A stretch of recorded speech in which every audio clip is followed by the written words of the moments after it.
প্রতি ঘরে মমতা ব্যানার্জি যে পিটিশন ফাইল করেছিল, রিট পিটিশন, সেই মামলার হিয়ারিং হয়েছে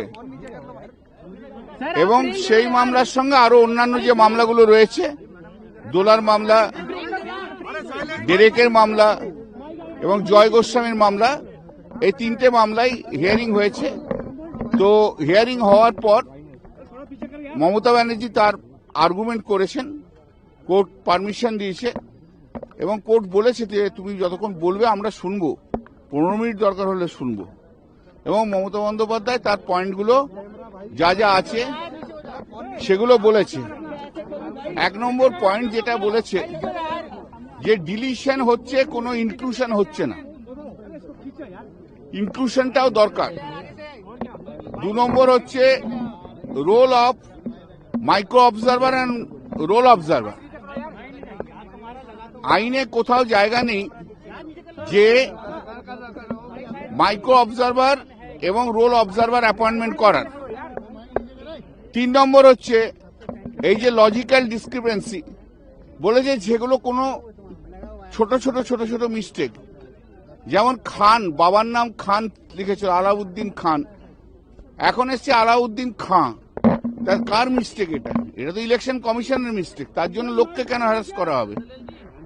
এরকম যেমন বিপুল, জজ সাহেবরাই বলেছে যে বিপুল, তো বাংলাতে উচ্চারণ তো বিপুল, তা সেটা কি করে মিসম্যাচ হয়? তারপর মহিলারা যাদের বিয়ে হয়ে গেছে, যাদের সারনেম চেঞ্জ হয়ে গেছে, তাদের কি করে মিসম্যাচ হয়? মহিলাদের বিয়ে হয়ে গেলে তো সারনেম চেঞ্জ হবেই। তারপরে আছে ডেথ পার্সন, 150 জন লোক মারা গেছে, সে কথাও বলেছে।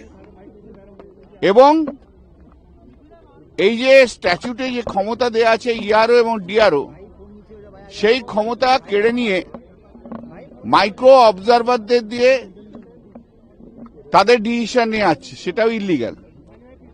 এবং যেটা বড় কথা, যে এখনো প্রচুর লোক বাকি আছে হিয়ারিং এর, প্রায় 70-75 লক্ষ, মাত্র 4 দিন সময় আছে। জজ সাহেবরা বলেছে সেরকম হলে আমরা টাইম বাড়াবো, উই আর থিঙ্কিং।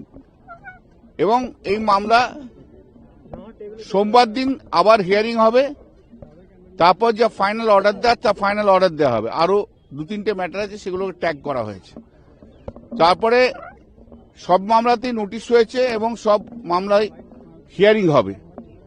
তো মমতা বন্দ্যোপাধ্যায় যে কারণে এসছিলেন, যে তার যে বক্তব্য পশ্চিমবাংলার মানুষের হয়ে বলার, তার অনেকটাই আজকে বলেছেন। বাকিটার পরে হিয়ারিং এ উনি যদি আসতে পারেন তাহলে বলবেন। তাহলে যেটা দাঁড়াচ্ছে সেটা হচ্ছে যে মমতা বন্দ্যোপাধ্যায় বাংলার মানুষের জন্য যে দাবি করে এসছিলেন, সেই দাবির আজকে কিছুটা অনেকটাই গ্রহণযোগ্যতা পেয়েছে সুপ্রিম কোর্টের কাছে।